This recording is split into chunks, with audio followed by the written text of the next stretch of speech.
স্বাগত জানাই। আজকের এই সাংবাদিক সম্মেলনে উপস্থিত আছে ভারতীয় জনতা পার্টি ত্রিপুরা প্রদেশের সাধারণ সম্পাদক শ্রী বিপিন দেব বর্মা মহোদয়। উপস্থিত আছে ভারতীয় জনতা পার্টি ত্রিপুরা প্রদেশের প্রবক্তা শ্রী নমন্দু ভট্টাচার্য মহোদয়।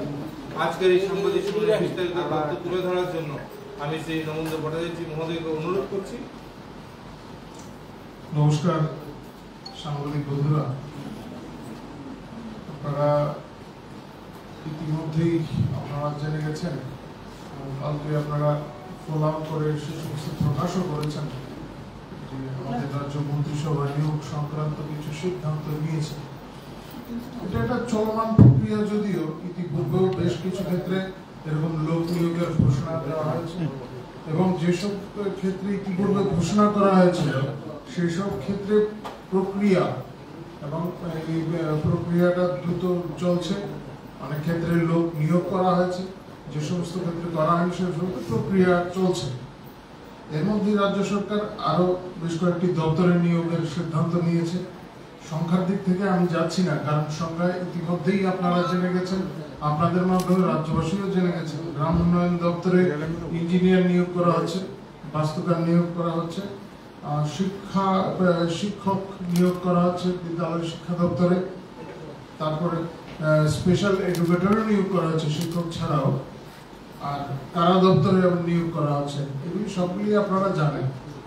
তো আমরা পার্টির তরফ থেকে আমরা রাজ্য সরকারকে, রাজ্যের মুখ্যমন্ত্রী মাননীয় ডক্টর মানিক সাহা মহোদয় এবং তৎসঙ্গে মন্ত্রিসভার সমস্ত সদস্যদের আমরা পার্টির তরফ থেকে ধন্যবাদ জানাচ্ছি এবং আমরা বিশ্বাস করি রাজ্য সরকারের যে এই প্রক্রিয়া, শূন্য পদ পূরণের যে প্রক্রিয়া এবং বিভিন্ন ক্ষেত্রে প্রয়োজন অনুসারে নতুন পদ সৃষ্টি, সেই যে প্রক্রিয়া সেগুলি জারি থাকবে এবং রাজ্যের মানুষের স্বার্থেই এরা কাজ করে যাবে। শুধু আমি আগেও বলেছি এই কথাগুলি যে আমরা শুধু সরকারি চাকরির উপর ভিত্তি করে এই রাজ্যের মানে অর্থনীতিকে আমরা এইভাবে বিপরীত দিকে আমরা ঠেলে দিতে চাই না। আমরা মানুষকে স্বনির্ভর করতে চাই, এই রাজ্যের বেকার যুবক যুবতীদের আমরা আত্মনির্ভর করতে চাই এবং সেই লক্ষ্যে আমাদের কাজ চলছে। এটাও চলমান প্রক্রিয়া এবং তাতে যথেষ্ট সাফল্য এসছে। গত ৫-৭ বছরে এই রাজ্যে যে ধরনের পরিবর্তন এসছে, এই ক্ষেত্রে ইতিবাচক পরিবর্তন, সেই পরিবর্তন চোখে পড়ার মতো এবং যারা বাইরে থেকে আসছেন, এই রাজ্যের বাইরে থেকে যারা আসছেন তারাও তা অনুভব করতে পারছেন এবং এই সমস্ত ক্ষেত্রে রাজ্য সরকারের যে এই ধরনের মানে ভূমিকা, ইতিবাচক যে ভূমিকা, সে তার যে প্রভাব সে জনগণের মধ্যেও দেখা যাচ্ছে।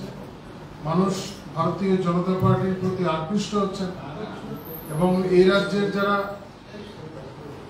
যুবক যুবতী তাদের আমরা লক্ষ্য করছি। আপনারা দেখেছেন গতকালকে সম্পন্ন হয়েছে যুব মোর্চার যে কর্মসূচি, সারা রাজ্যের বিভিন্ন জায়গায় এই ধরনের প্রোগ্রাম হয়েছে এবং এই অনুষ্ঠানগুলিতে ব্যাপক হারে যুবা অংশের উপস্থিতি এটা প্রমাণ করে যে ভারতীয় জনতা পার্টি পরিচালিত যে সরকার, এই সরকারের নীতি তার উপর সবার সমর্থন রয়েছে এবং আমাদের পার্টির কর্মসূচির প্রতিও মানুষ আকৃষ্ট হচ্ছেন এবং সেই অনুযায়ী আপনারা দেখেছেন যে আগরতলা শহরে গতকালকে যে জমায়েত হয়েছে, সেখানেও ভালো সংখ্যক উপস্থিত ছিল।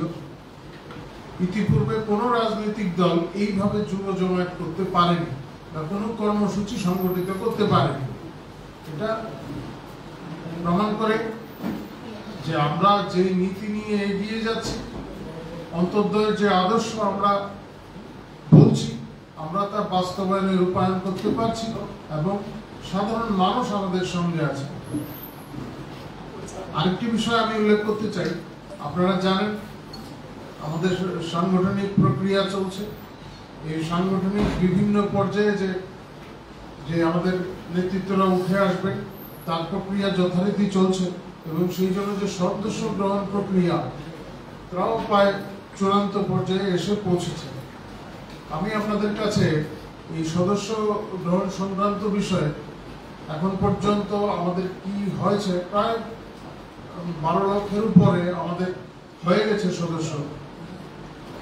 অনলাইনে আমরা সদস্য গ্রহণের যে প্রক্রিয়া শুরু করেছিলাম তাতে আমাদের 3 লক্ষের মতো আছে, 3,07,667 জন। তাদের যে তথ্য তারা দিয়েছেন সেটা এখন সম্পূর্ণ হয়নি এবং তারা সদস্য হবেন, কিন্তু তাদের এই সদস্য গ্রহণের জন্য সদস্য পদের যে তথ্যগুলি দেওয়া প্রয়োজন ছিল